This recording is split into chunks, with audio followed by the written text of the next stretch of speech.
Então, na realidade, quando nós falamos de vírus, existe sempre aquela dicotomia, se são ou não seres vivos.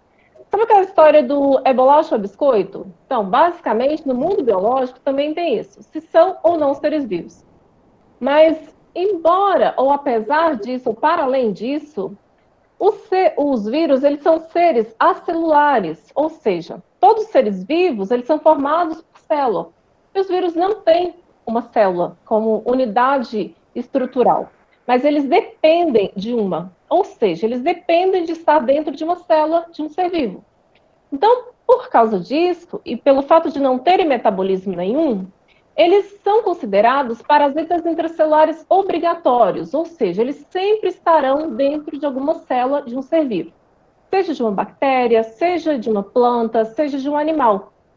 E nisso aí, eles estão envolvidos em muitas doenças, sejam doenças em plantas que têm impacto econômico em agricultura, sejam doenças em animais.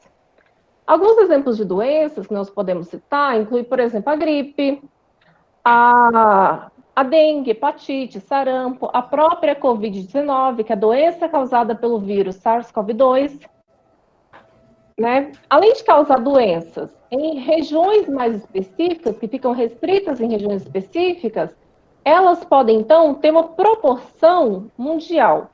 E quando uma doença ela atinge níveis globais e possui transmissão sustentada de pessoa para pessoa, recebe o nome, então, de uma pandemia, que é o que está acontecendo na atualidade com a Covid-19.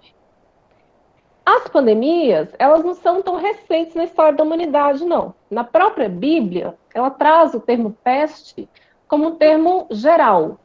E hoje nós sabemos que essas pestes, elas são pandemias, causadas tanto por vírus quanto bactérias. E aí agora eu vou citar 3 pandemias causadas por vírus, só para a gente fazer uma correlação bem rapidinho. Além disso, não só essas 3, os vírus foram responsáveis por inúmeras outras pandemias na história da humanidade. Uma delas, além da pandemia de Covid-19, na atualidade nós já estávamos em outra pandemia. Qual? AIDS. Então, o vírus HIV ele foi detectado pela primeira vez na década de 80 e, a partir disso, ele se espalhou mundialmente e tem essa transmissão sustentada. Então, desde então, nós vivemos numa pandemia de AIDS causada pelo vírus HIV.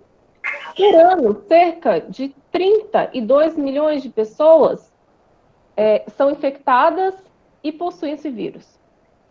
Além dessa pandemia do vírus HIV, que é concomitante à de Covid-19, outra que eu acho que faz parte e vai ser lembrada pelos estudantes, dada a pouca idade, é a pandemia que aconteceu em 2009, que foi de H1N1. E essa pandemia de H1N1, ela atingiu cerca de 187 países e começou em 2009 e já em 2010 ela foi finalizada. Será que só o meu que tá baixo? Terceiro, tá conseguindo me ouvir? Gabriel, é isso? Tá. Maria Eduarda, beleza. Terceiro exemplo de pandemia, e para finalizar, é a questão da gripe espanhola, que dá para fazer uma correlação bastante interessante com o contexto atual. Então, a pandemia de influenza causou, então, a gripe espanhola. A gripe espanhola, né, a Espanha, na realidade, não teve culpa. Foi causada, surgiu nos Estados Unidos e foi levada para a Europa durante a Primeira Guerra Mundial por soldados americanos. E aí, essa pandemia, como é um vírus respiratório, tinha algumas medidas não farmacológicas que eram muito semelhantes à atualidade, que era o uso de máscara, o distanciamento físico, a higiene das mãos. Mas assim como acontece na atualidade, existia muita resistência das pessoas, associada ao fato de que elas acreditavam também em medicamentos sem comprovação científica. Parece muito atualidade, né? A crença na cloroquina, na ivermectina, a resistência do uso de máscara. Então, chegou um ponto que começou a morrer uma quantidade muito grande de pessoas, a ponto de terem corpos espalhados no meio da rua e valas comuns para enterrar os mortos. Parece que nós não aprendemos a lição. Então, tem um ano que nós estamos na pandemia de Covid-19. E desde então, a nossa vida, basicamente, ela mudou muito. As nossas relações pessoais mudaram. A própria escola, ela tem uma forma diferente agora, a relação familiar, as medidas não farmacológicas que nós temos adotado, e o mundo também ele ficou diferente. E desde então, a orientação é ficar na nossa casa. Mas eu não estou falando de casa física, estou falando de casa como planeta. E aí esse planeta ele ficou muito diferente. Parece não ser nossa casa mais. E aí isso me lembra, e dá para fazer uma analogia com uma animação chamada Caverna do Dragão. Acho que os pais de vocês vão se lembrar. Na Caverna do Dragão, essa animação, existia um grupo de crianças que elas eram transportadas para um mundo meio diferente, ou como se fosse um mundo paralelo. E aí, eles enfrentavam diferentes desafios nesse mundo, associado ao fato de que tinha um mestre, um guru, mestre dos mestres, chamado Mestre dos Magos. E quando essas crianças encontravam com esse mestre dos magos, eles, em toda ansiedade, eles perguntavam: Mestre dos magos, qual o caminho de volta para casa? E aí esse mestre dos magos, ele dava algumas orientações para voltar para casa. Daí, hoje, na atualidade, nós somos como aquelas crianças. Porque parece que não estamos na nossa casa. Parece que estamos num mundo paralelo, onde é mais triste, onde não é normal, no Brasil, morrer mais de 1.000 pessoas por dia. E aí, esse mundo paralelo, se nós encontrarmos o Mestre dos Magos, acho que, como aquelas crianças, nós também teríamos ansiedade de fazer as mesmas perguntas. Perguntaríamos: Mestre dos Magos, qual o caminho de volta para casa? Sabe o que ele responderia para nós? Ele certamente responderia que o caminho de volta para casa passa por medidas não farmacológicas de higiene das mãos, do distanciamento físico, acreditar em ciências em detrimento a notícias falsas e, principalmente, a vacinação. Então, esse seria o caminho de volta para casa. Eu fico por aqui, por enquanto. Eu gostaria de apresentar o nosso convidado de hoje, que vai continuar com vocês. É o Luiz Carlos, o Dr. Luiz Carlos. Ele é professor do Instituto de Clínica da Unicamp, é integrante do Força Tarefa de Combate à Covid dessa instituição, e ele vai falar um pouquinho mais de vacinação e fake news para a gente. De início, eu queria agradecer, Luiz, sua disponibilidade, o tempo de estar aqui conosco. Muito obrigada mesmo, e é com você, querido. Bom, boa noite. Obrigado, Valquíria. Obrigado pelo convite honroso. Eu gostaria de cumprimentar, em nome da professora Yolanda, todos os professores aqui presentes. Cumprimentar também em nome da aluna Linda, todas e todos os alunos presentes aqui hoje. Cumprimentar também o Juliano e a Daniela, que são esses fantásticos intérpretes de Libras. E eu vou compartilhar aqui, então, a minha tela.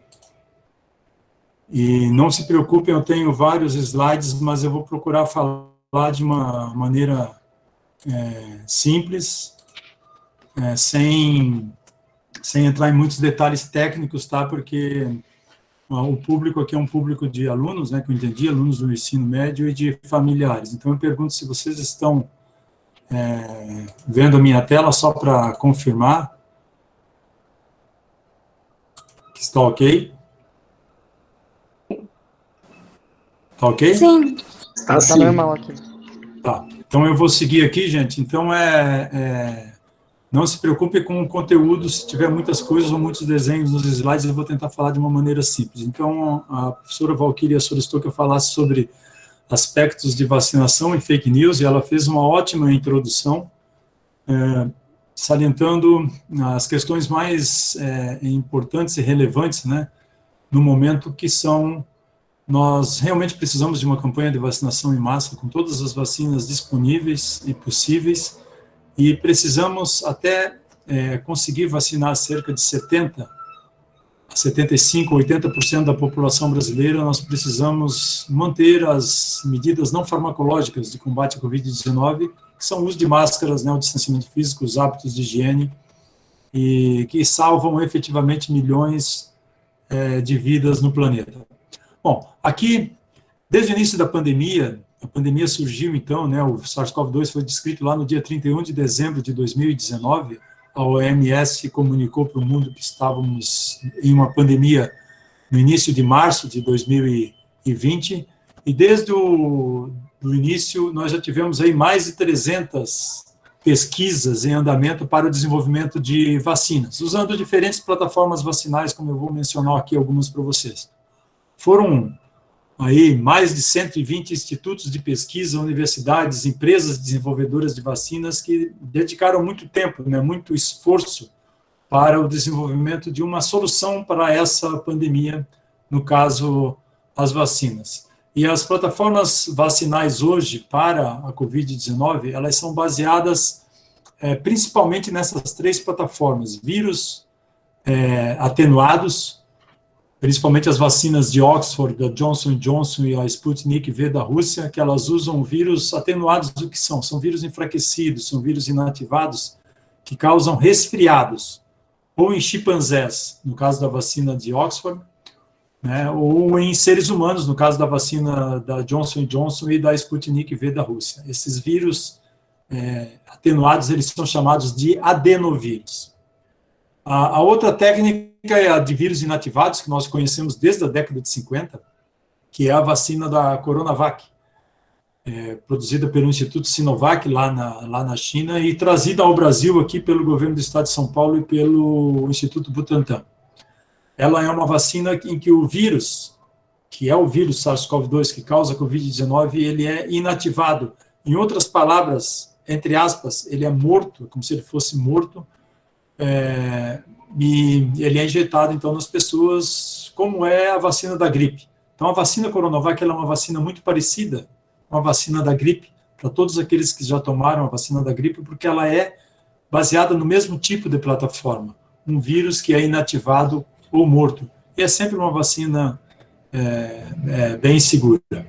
E as vacinas, que são aquelas mais novas, revolucionárias, que são as vacinas que usam o material genético do vírus chamado RNA. Nós não tínhamos nenhuma vacina aprovada ainda, baseada em RNA mensageiro, nessa plataforma fantástica, mas nós cientistas acreditamos que as vacinas do futuro, elas vão ser desenvolvidas principalmente na tecnologia, utilizando a tecnologia de RNA mensageiro e as tecnologias de vírus adenovírus, esses vírus que causam resfriados ou em seres humanos ou em símios, né, em chimpanzés. Para dar uma ideia para vocês, as vacinas hoje nós temos aí aproximadamente 182 em ensaios pré-clínicos.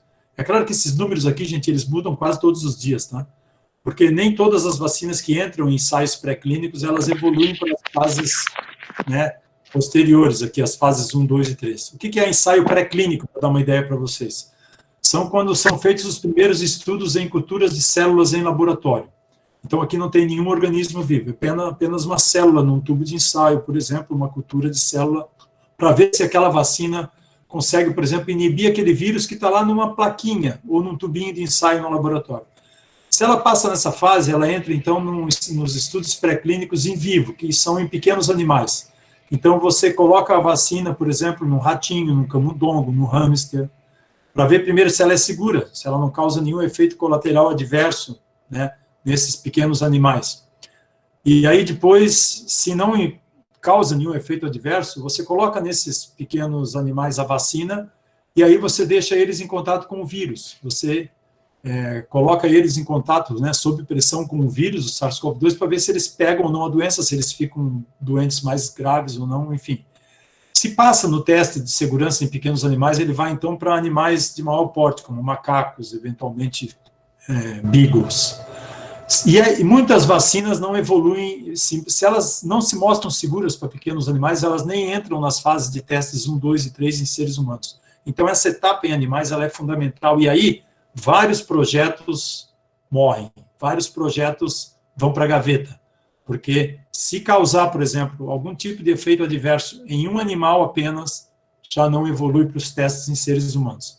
Mas se não causa nenhum tipo de efeito adverso nos pequenos animais, ela entra então na fase de testes em seres humanos, que nós chamamos de fase de teste clínico. A fase 1, sempre avaliando segurança. Então você pega um grupo pequeno de pessoas, mais ou menos 50, 100, 200, 300 pessoas, e avalia a segurança.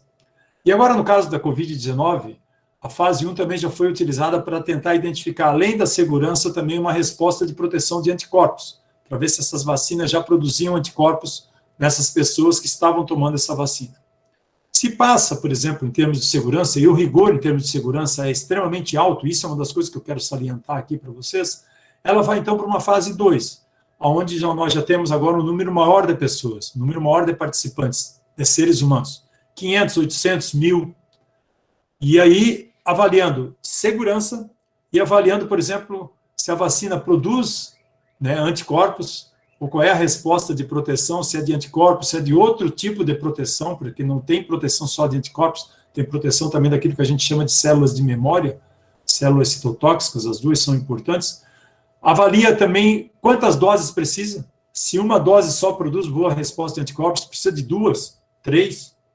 O intervalo entre as doses, se entre a primeira e a segunda dose tem que esperar 15 dias, 21 dias, 28 dias, 56 dias, 90 dias, então isso é extremamente importante. Mas segurança sempre.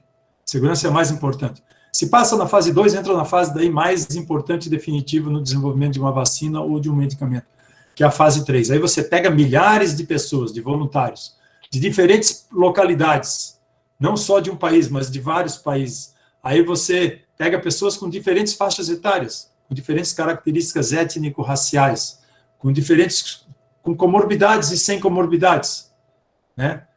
Pega homens, mulheres, não coloca nem grávidas e nem crianças, nem pessoas abaixo de 18 anos, mas acima de 18 anos para cima, pega todas as características de pessoas aí, todas as características étnico-raciais, de gênero, enfim.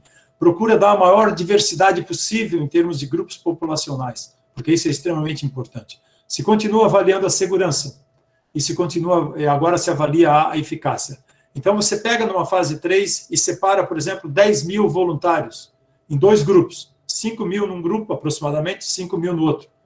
E aí se faz um estudo que é randomizado, ou seja, você sorteia, através de métodos de computador, né, utilizando plataformas computacionais, sorteia que voluntários vão ficar num grupo, que voluntários vão ficar no outro, mas sempre tendo o mesmo número de pessoas nas faixas etárias num grupo e no outro, mesmo número de homens num grupo, mesmo número de homens no outro, mesmo número de mulheres no grupo, mesmo número de mulheres no outro, as faixas etárias equilibradas, pessoas com diferentes comorbidades nos 2 grupos, tudo bem equilibrado, de modo que os 2 grupos, na verdade, eles são muito semelhantes entre si, mas para um grupo, você dá aquela candidata vacinal que você está desenvolvendo, e para o outro grupo, você não dá a candidata vacinal, você dá um placebo. Mas de que forma? As seringas são idênticas, os frascos são idênticos, de modo que a pessoa que está aplicando, o médico, não sabe se está aplicando no grupo 1 um placebo ou a candidata vacinal. Não sabe se está aplicando no grupo 2 o placebo ou a candidata vacinal. É cego, o estudo é cego para o médico que aplica a vacina, ou para o profissional da saúde. E a pessoa que está recebendo a vacina, o voluntário, também é cego para ele, não sabe se está recebendo o placebo ou se está recebendo a vacina. E esse é um ponto extremamente importante. Então, o estudo é randomizado no sentido de que os voluntários são sorteados aleatoriamente, ele é duplo cego, porque nem os médicos, os profissionais da saúde e nem os voluntários sabem se estão tomando a vacina ou o placebo. E ele é controlado por placebo, porque você tem que ter um grupo controle. Então, ao final de algum tempo, né, você deixa as pessoas sob risco de pegarem a Covid. É claro que as pessoas estão tomando os cuidados, usando máscara, mantendo distanciamento físico, mas todos estão, principalmente aqueles que são profissionais da saúde na linha de frente, expostos a pegar a Covid-19. Então, se espera um determinado número de eventos, ou um determinado número de pessoas infectadas, por exemplo, 70 pessoas infectadas, 150 pessoas infectadas, e aí se abre o estudo, se faz uma análise preliminar, uma análise chamada interina, onde você identifica, desses 150 infectados com Covid-19, quantos estão no grupo que tomou a vacina, ou a candidata vacinal, e quantos estão no grupo que tomou o placebo. E aí, para a vacina funcionar e ter uma boa eficácia, você precisa que o maior número de pessoas infectadas esteja no grupo placebo, porque eles não foram protegidos. O que é o placebo? Tem todos os componentes da vacina, menos o princípio ativo. menos o vírus inativado, menos o vírus atenuado, menos o RNA mensageiro. O resto ele é tudo igual. Tem todos os conservantes, né? Tem todos os estabilizantes, tem o sal, tem a água, tudo igualzinho. Mesma coloração, tudo. Só que não tem um princípio ativo, aquilo que a gente chama de IFA, ingrediente farmacêutico ativo. Então, um placebo não protege, mas a vacina, aquele grupo que tomou a vacina, vai estar protegido. Então, a eficácia, ela tem que ser 50% pelo menos, né, preconizada pela Organização Mundial da Saúde, no sentido de que tem que ter uma eficácia de proteção do grupo que tomou o candidato vacinal de pelo menos 50% para poder ser aplicada na população. Nem todas as vacinas são assim. Nós temos vacina para malária, por exemplo, que tem 30% de eficácia, precisa de 4 doses, só pode ser usada por crianças pequenas, mas salva milhares de vidas. Tá? Então, depois que passa aqui nessa fase 3, aí vai para a avaliação pela agência regulatória, que no caso é a nossa Anvisa, e aí pode ser aprovada para uso emergencial, para uso temporário, né, apenas em determinados grupos populacionais, os grupos de risco, e quando vem o registro definitivo, e hoje nós temos 2 vacinas aqui no Brasil aprovadas para registro definitivo, a vacina da Pfizer e a vacina de Oxford, elas podem, então, ser aplicadas em toda a população, entendeu? Então, esses aí são pontos importantes. Bom, agora eu vou tentar passar um pouco mais rápido, isso aqui é só para dar uma ideia para vocês, todo mundo já deve ter visto aqui a carinha do vírus, o vírus tem, rapidamente, essas partes de fora aqui são chamadas proteínas espículas, são através dessas partes aqui que o vírus entra nas nossas células. Gente, eu acho que eu estou ouvindo um ruído aqui, se alguém puder desligar o microfone, porque está dando muita microfonia aqui, obrigado. Então, é a partir dessas proteínas espículas que o vírus entra nas nossas células. E todas as vacinas são preparadas, gente, a partir exatamente de componentes químicos que tem nessa parte aqui da molécula. Não é nem o resto do vírus, não. Todas as vacinas usam uma informação, são componentes químicos, aminoácidos, proteínas, que tem aqui nessa proteína espícula. Ela é como se fosse a chave que encaixa na fechadura nas nossas células e abre a porta das células para o vírus entrar lá no nosso organismo. Aqui tem RNA, material genético do vírus, mas nós vamos seguir em frente. Então, isso aqui é o vírus, vem, e aqui está a nossa célula, aqui está o núcleo da célula. O vírus, ele quer entrar aqui dentro. Ele quer entrar dentro da nossa célula para ele se multiplicar. É assim que ele age.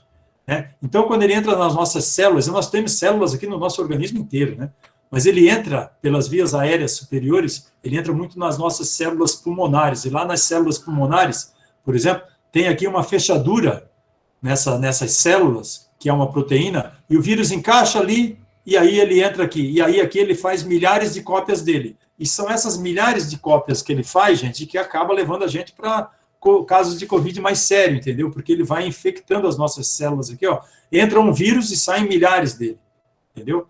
Então, o objetivo das vacinas é fazer o quê? É impedir que isso aqui, ó, é impedir que o vírus entre nas nossas células, entendeu? Nós temos que ter vacinas que produzem uma resposta de anticorpos, que os anticorpos se ligam nesse vírus, como eu vou mostrar aqui nesse próximo slide, e aí eles impedem a entrada nas células. Então, o que acontece quando o vírus ele entra, por exemplo, pelas suas vias aéreas superiores, ele entra no organismo. E esse slide aqui, ele serve não só para a resposta imunológica de vírus, mas também para a resposta imunológica de todas as vacinas. Tá? Qualquer corpo estranho que entra no nosso organismo, ele é ingerido por uma célula chamada célula apresentadora de antígeno. Eu vou falar sobre isso aqui rapidamente. Tá? Essa célula apresentadora de antígeno, ela é como se fosse um carteiro que traz a carta para sua casa. Ela é o carteiro que traz a informação do vírus para o nosso sistema imunológico. Então, ela pega esse corpo estranho, seja o vírus ou seja uma partícula que vem lá da vacina que a gente injetou, e aí diz assim, ó, sistema imunológico, esse inimigo aqui precisa ser combatido.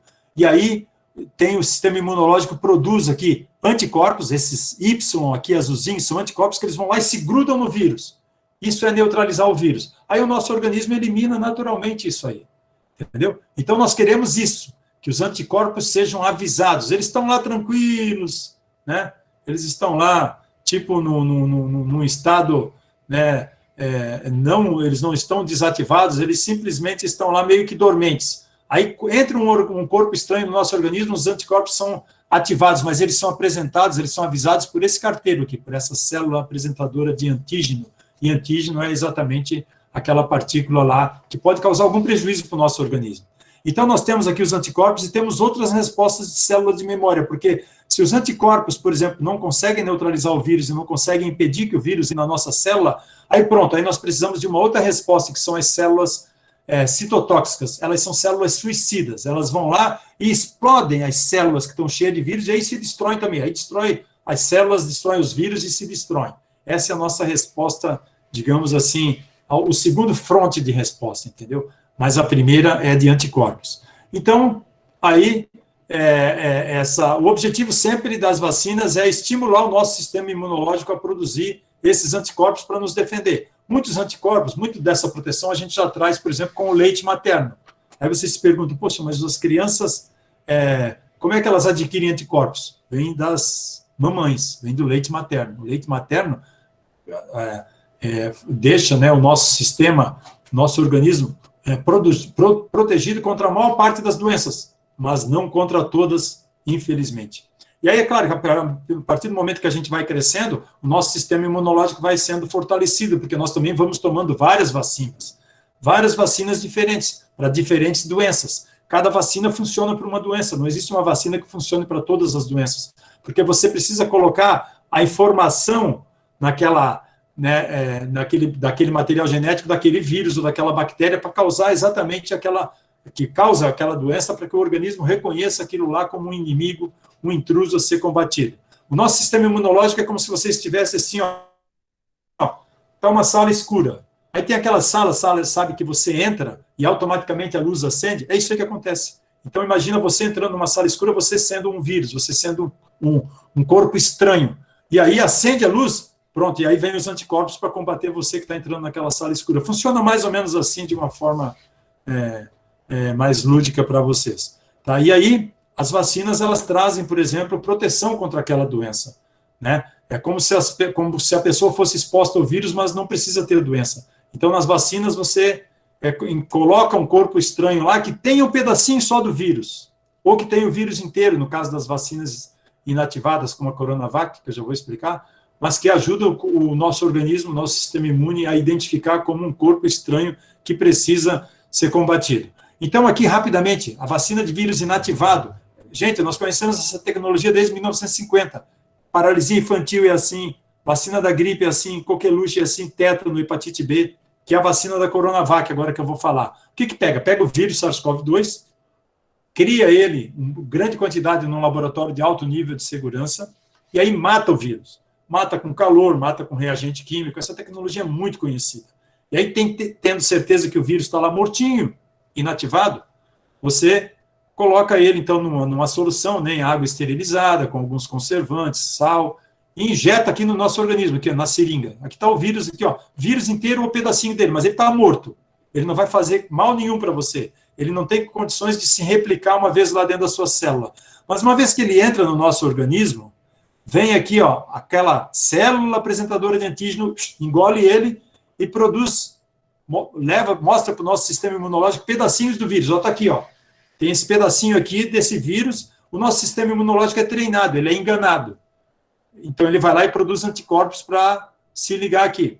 Aí, passa um tempo, se um dia você tiver contato com o vírus real entrar no seu organismo, o teu sistema imunológico vai acender aquela luz e vai dizer, opa, eu já vi um pedaço desse vírus aqui, então eu vou lá combater. É assim que funciona. E essa tecnologia, ela é fantástica. E vacinas salvam milhões de vidas. Com vacinas, nós erradicamos a varíola do planeta, que matou 350 milhões de pessoas no planeta. Nós controlamos sarampo, cachumba, rubéola, tétano, paralisia infantil, meningite, graças às vacinas, que aumentam a nossa qualidade de vida e melhoram a nossa expectativa de vida. Então, há uma vacina que foi desenvolvida pela Sinovac, lá na China, e aí tem um acordo aqui com o Instituto Butantan, e mostrou uma eficácia de 50,4%. Isso significa o que, essa eficácia, gente? Que se 100 pessoas tomarem a Coronavac, 50 não vão pegar o vírus. As outras 50 podem pegar o vírus, mas 78% dessas 50 vão ficar assintomáticas. E 22% vão talvez precisar procurar um atendimento médico, mas nenhuma vai evoluir para caso grave ou hospitalização ou morte. É isso que quer dizer a vacina. É uma ótima vacina, certo? É uma ótima vacina. Todas as vacinas sendo aprovadas pela Anvisa, elas são ótimas. Então, não tem uma vacina melhor ou pior. Cada uma delas tem prós e contras. Ela é uma vacina que tem capacidade, ela pode ser armazenada em refrigeradores comuns de 2 a 8 graus, então você pode levar essa vacina até para o Amazonas. Lá tem cidades em que você só chega, lá tem localidades em que você só chega de helicóptero ou de barco depois de 2 ou 3 dias. Então, ela é adequada, por exemplo, à nossa rede de frio do Programa Nacional de Imunização, que é um orgulho para todos nós brasileiros. O Programa Nacional de Imunização com o SUS, que veio com a nossa Constituição. O Brasil é um dos países com mais de 100 milhões de habitantes, que é um modelo, sempre foi, né? Desde a nossa Constituição, como campanha de vacinação em massa através do PNI e do SUS. Então, essa é a vacina Coronavac, a gente pode falar um pouquinho mais dela aí, a primeira vacina que foi sendo usada no Brasil, a maior parte aí das vacinações hoje ocorrendo no Brasil, elas são com a vacina da Sinovac. E aqui, aquelas vacinas que a gente chama de vetor viral, como a de Oxford, ela usa o quê? Ela usa um vírus, esse vírusinho aqui, ó, que causa resfriado em chimpanzés. O nosso organismo não conhece ele. Então, isso é bom também. E lá dentro, você coloca um pedacinho do vírus aqui, ó, um pedacinho dessa proteína espícula. A ideia é a mesma. Você coloca um pedacinho da proteína espícula, que é a proteína que o vírus usa, que são os componentes químicos que ele usa para entrar no nosso organismo. Aí você coloca aqui na seringuinha, desenvolve, injeta na pessoa, vem aquela célula apresentadora de antígeno, ingere ali, pega ali aquela partícula viral do adenovírus, né? E aí produz as proteínas do coronavírus e apresenta para o nosso sistema imune e diz, ó, tá aqui o inimigo para ser combatido. É muito semelhante, vejam, muito semelhante. E aí, o sistema imune produz a resposta de anticorpos.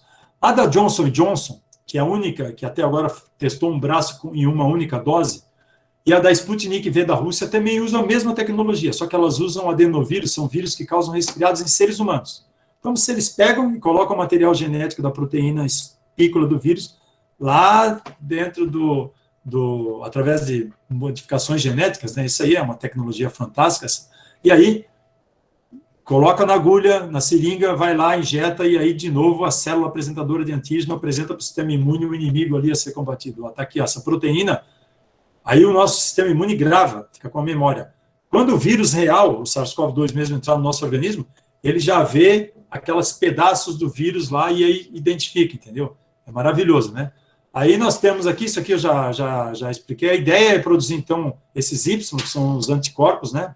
Ou essas células T.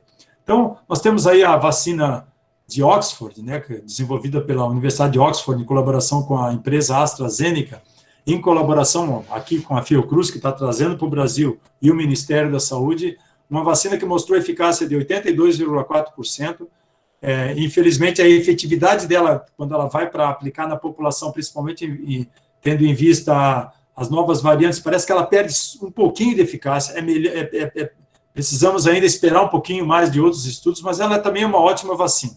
Está sendo trazida para o Brasil pela Fiocruz. Tanto a Fiocruz como o Butantan, gente, tem mais de 120 anos de história. A maior parte das vacinas, produzem a maior parte das vacinas aqui do Brasil, né, o Butantan e também a Fiocruz, produzem vacinas para vários outros países aqui da América do Sul. O lema da Fiocruz é assim, ó, você pode até não saber, mas você carrega a Fiocruz dentro de você, porque cada um de vocês aí certamente algum dia já tomou vacina produzida ali por Biomanguinhos na Fiocruz, assim como também tomou já a vacina produzida pelo Instituto Butantan. São instituições públicas centenárias e maravilhosas que muito nos orgulham.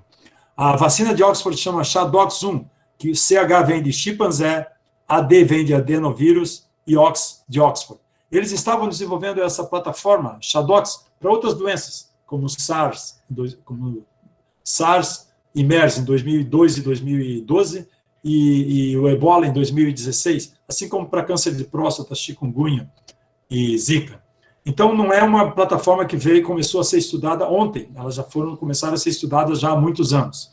E aí, felizmente, né, para a população mundial, é uma outra vacina aí que vai ajudar a salvar vidas. Também pode ser armazenada de 2 a 8 graus, o que é ótimo. Tá? E a segunda dose pode ser depois de 90 dias. Então, você toma a primeira dose, e esse é um ponto importante, você sempre vai tomar a primeira dose de uma vacina e a segunda dose da mesma vacina. Não pode misturar vacinas, porque nenhuma delas foi estudada em fase 1 né, em fases 1, 2 e 3, principalmente fase 3, juntas. Eles vão fazer isso aí ainda no futuro, tá? Certamente. Mas tomou a primeira dose da vacina de Oxford, toma a segunda dose da vacina de Oxford. Tomou a primeira dose da Coronavac, toma a segunda da Coronavac, que são as duas vacinas que nós temos hoje em uso e em aplicação aqui no Brasil. Mas a segunda dose da vacina de Oxford pode ser aplicada 90 dias depois, e ela já apresenta uma eficácia na primeira dose de cerca de 76%, que já é ótimo. A eficácia final de fase 3, ela vem após a segunda dose, mais ou menos 15 a 20 dias depois da segunda dose. A vacina de Oxford teve o registro definitivo concedido pela Anvisa. Isso significa o quê? Que ela pode ser aplicada em toda a população, tirando crianças e gestantes. Tá? É diferente do registro temporário para uso emergencial, em que só pode ser utilizado num grupo populacional de risco. Os ribeirinhos, os indígenas, os idosos acima de 70 anos, as pessoas privadas de liberdade, os profissionais da área de saúde na linha de frente. Tá? Quando ela é aprovada para o registro definitivo, pode ser aplicada para todos, e hoje nós temos a vacina da Pfizer, que eu já vou falar, e a vacina de Oxford nessa situação. Outra vacina, a vacina Sputnik, mostrou 91,6% de eficácia, também pode ser mantida de 2 a 8 graus, é uma ótima vacina também, a vacina Sputnik V da Rússia. Nós ainda estamos, né, temos alguns estados e o governo federal tentando negociar a compra dessa vacina. A vacina da Johnson & Johnson também, 72% de eficácia, essa é a única que até agora foi estudada em uma única dose, né, no braço, com uma única dose. Então, ela mostrou aqui para a América Latina uma eficácia de cerca de 57%. Tá? Vejam que a eficácia nos Estados Unidos foi 72%, na América Latina, perdão, 66%, e na África do Sul, 57%. Vocês vejam que uma mesma vacina pode apresentar diferentes eficácias. Por quê? Porque o recorte dos estudos pode ser diferente, principalmente as populações são muito diferentes. Então, isso não é nada surpreendente. Tá? Não quer dizer que a vacina ela não é boa. Simplesmente que as populações são muito diferentes, clima, tudo isso aí influencia. Também pode ser armazenada de 2 a 8 graus, eu acredito que o Brasil deveria comprar essa vacina aqui. E aquelas vacinas que são as mais fantásticas em termos de tecnologia são as vacinas que envolvem RNA mensageiro. Se pega um pedacinho do material genético do vírus e agora não se trabalha mais com vírus. Se prepara um invólucro aqui, uma bolotinha de gordura, de lipídio. E aí estabiliza com alguns componentes químicos, chamados polietileno glicol, e coloca o material genético do lado do vírus. E agora não se trabalha mais nem com vírus inativado, nem com adenovírus.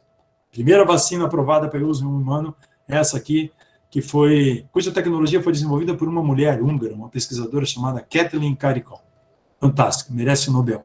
E aí, entra aqui no nosso organismo, né? Entra aqui, injeta no nosso organismo, e aí as células apresentadoras de antígeno, aquelas lá, vão lá, pegam e produzem aqui pedaços da proteína espícula e mostram para o sistema imunológico o inimigo a ser combatido. Então, é fantástico, nós temos aí a vacina da Pfizer com uma eficácia de 95%, tá? A Pfizer fez ensaios clínicos aqui no Brasil também, nós ainda não temos essa vacina aqui no Brasil, tá? O governo federal precisa comprar essa vacina urgentemente, é uma ótima vacina. Inicialmente precisava ser mantida a uma temperatura de menos 70 graus, mas a Pfizer já comunicou que ela pode ser mantida a uma temperatura aí de menos 25 graus, o que é ótimo. Tá? Então, outra vacina de RNA mensageiro da empresa Moderna, que fica ali nos Estados Unidos, na região de Massachusetts, mostrou uma eficácia de 94,1%, também baseada na tecnologia de RNA mensageiro, pode ser armazenada a menos 20 graus, que seria a temperatura, por exemplo, de um congelador, né? Não é da geladeira normal, não. Então, aí, traz algumas complicaçõezinhas para a rede de frio, talvez seja uma vacina, essa, como a da Pfizer, que possa ser utilizada principalmente nas grandes cidades, nas grandes metrópoles brasileiras, mas é uma ótima vacina. E aí, agora, a última que eu vou falar aqui, eu não vou falar das vacinas sendo desenvolvidas no Brasil, porque nós ainda não temos resultados concretos. É uma vacina baseada de proteína que pega só um pedacinho mesmo da proteína spike, aquela proteína espícula lá de fora, coloca aqui na agulha seringa, e aí, quando injeta, vem aquela célula apresentadora de antígeno, pega ela, vai lá e está aqui o sistema imunológico para combater. E aí tem essa vacina da Novavax, que apresentou uma eficácia de 89% no estudo de fase 3, e aí é uma outra opção que está surgindo aí para que a gente possa combater a pandemia de Covid-19. Aqui para dar uma ideia para vocês das eficácias, da Pfizer 95, da Moderna 94, a Covishield ou Shadox é que a Covishield é produzida na Índia. Tá? A Shadox ela é produzida na China. Só para deixar claro para vocês, tanto a vacina da Coronavac, o ingrediente farmacêutico ativo dela é produzido na China pela Sinovac. O da AstraZeneca, de Oxford, é produzido na China também. E na Índia. Então, as doses que nós recebemos aqui foram produzidas na Índia, as próximas doses que nós receberemos, que a Fiocruz vai receber, são produzidas na China. Nós somos totalmente dependentes de Índia e China, no mercado de vacinas e de insumos também para medicamentos. Sputnik veio da Rússia, 91%, Coronavac, 50%, aqui tem uma outra vacina que eu não falei, que também é parecida com a da Coronavac, 79%, Novavax, 89%, e a da Johnson & Johnson, 66%. Essas são as que nós temos mais avançadas, tá? Eu vou passar aqui, falar para vocês que o vírus, ele é um vírus de RNA, então ele sofre mutação rapidamente. E por que o vírus sofre mutação? Quando ele entra numa pessoa e multiplica aquelas várias cópias dele, ali vão ocorrendo mutações no código genético dele, é super normal. É como você pegar um livro, uma palavra dentro de um livro, né? E aí você troca, por exemplo, aqui dentro de um livro, a palavra foram, você troca o M, foram, por um N. Isso é uma mutação que ocorre no vírus, nos componentes químicos dele. As mutações que ocorrem lá dentro do vírus não importam para a gente, mas as mutações que ocorrerem na capa do livro, que é na proteína espícula lá do vírus, onde ele entra, para entrar no nosso organismo, aí essas aqui podem ser prejudiciais, porque são elas que interagem, são elas que são a chave para encaixar na fechadura das nossas células para entrar. Então, quando você tem uma palavra assim, ó, PPTela, se você mudar o PPT, o L por no I, PPTeia, já muda muita coisa no vírus. Essas mutações que ocorrem nessa parte externa do vírus é que são perigosas. E o vírus está mutando. Por que ele sofre mutação? Para se adaptar ao hospedeiro, ao ser humano. E principalmente para fugir da resposta do sistema imunológico, para fugir dos nossos anticorpos. Ele quer fugir dos anticorpos, porque os anticorpos atrapalham a vida do vírus, digamos assim. Ele quer fugir. E ele quer fugir também da resposta das vacinas. Tá? Então, ele está produzindo aquilo que a gente chama de variantes de atenção. Em inglês, vocês devem ter ouvido falar VOC. VOC para lá, VOC para cá. É só porque VOC é o termo em inglês, a tradução é variante de atenção. O que são variantes de atenção? Porque o vírus sofre milhares de mutações, mas algumas mutações são perigosas, porque deixam o vírus mais transmissível, então ele infecta o maior número de pessoas, que é o que está acontecendo com essa variante chamada P1 aqui de Manaus. E eles podem, inclusive, causar reinfecção em pessoas que já foram infectadas com a Covid-19, tá? Porque ela entra mais facilmente no organismo de todas as pessoas, quem já foi infectado ou quem não foi infectado. Tá? Pode levar a casos mais graves, com maior patogenicidade, não é o que está acontecendo ainda, mas só o fato de ele infectar mais pessoas, sendo mais transmissível, né? Se ele infecta 100 pessoas, essas 100 pessoas, pela taxa de transmissão, vão infectar 115, essas 115 infectadas vão infectar 130, e aí ele que se espalha. Quanto maior o número de pessoas infectadas, mais ele vai sofrer mutação. E ele vai sofrer mutação para chegar numa variante dominante, que é boa para o vírus, e que é ruim para a gente. É por isso que aglomerar, sem máscara, ir em bar, em festa, em praia, nas baladas, sem cuidar, é terrível, porque os jovens vão, e hoje vejam que os jovens estão sendo mais afetados. Por quê? Porque o vírus está se espalhando mais facilmente. E agora, enquanto a população mais idosa está sendo vacinada e está ficando em casa, os jovens é que são os super espalhadores e estão espalhando o vírus por aí tudo. E aí, quanto mais espalharem, mais o vírus vai sofrer mutação e maior a probabilidade de aparecer uma variante, uma mutante, uma cepa mais perigosa, mais patogênica. Tá? Então, isso aí é extremamente importante, né, que a gente faça vigilância epidemiológica por biologia molecular.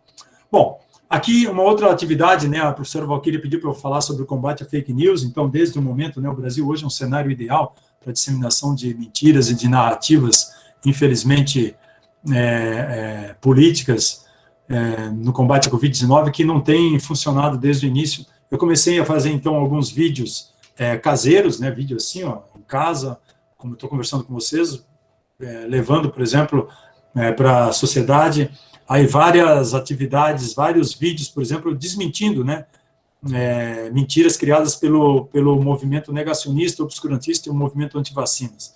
Então, são mentiras relacionadas a que as vacinas matam, que as vacinas causam autismo, que as vacinas contêm talidomida, que elas provocam câncer, que as vacinas contêm microchips, que as vacinas foram desenvolvidas muito rápido, então que elas são perigosas, que as vacinas que têm, por exemplo, estratégias homeopáticas para curar a Covid, que não é verdade.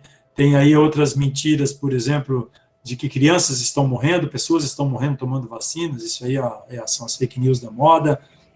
Então, eu comecei a fazer isso, e a combater o movimento anti-vacinas, e combater as fake news, mas aí o movimento anti-vacinas rebateu e começou a colocar nas redes sociais que eu também era fake, que eu não era nem professor da Unicamp.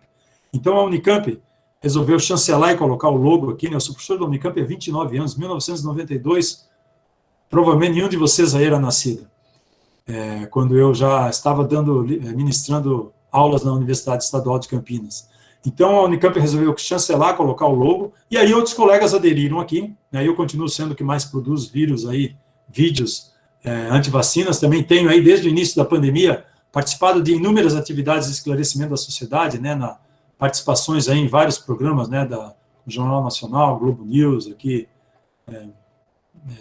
da Rede TV, né, da Claudete Troiano, enfim, foram mais de 350 entrevistas para jornais, rádios, televisões aí, procurando esclarecer, né, a sociedade questões, levando ciência, informação, transparência, principalmente relacionadas ao tratamento precoce, aos riscos, às vacinas, o negacionismo, as perspectivas de futuro.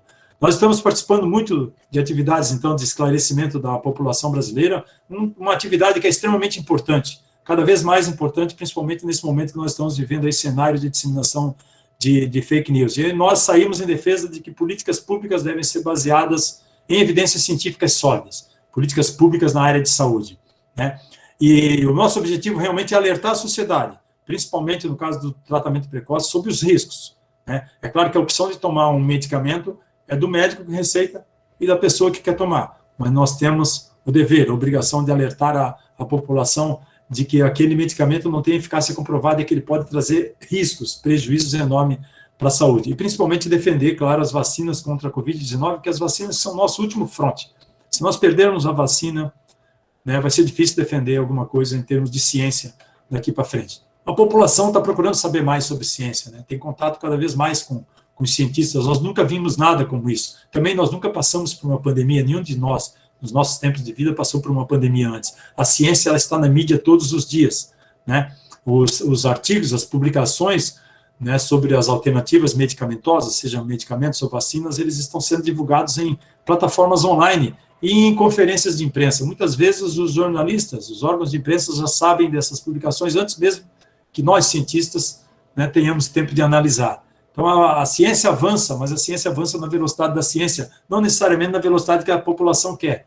E a ciência, ela avança, e nós podemos mudar de opinião. Uma verdade hoje pode não ser a verdade amanhã.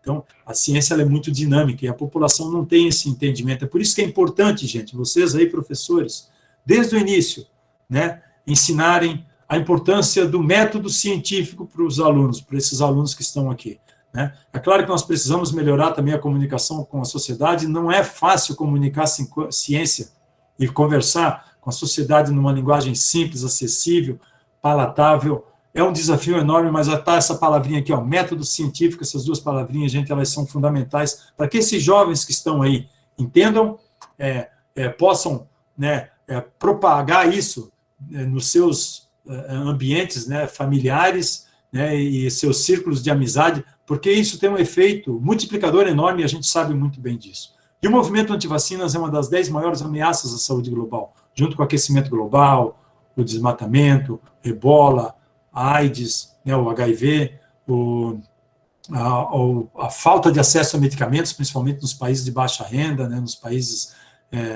em desenvolvimento, as populações mais vulneráveis, mas é considerado pela ONU e pela OMS uma das 10 maiores ameaças à saúde global.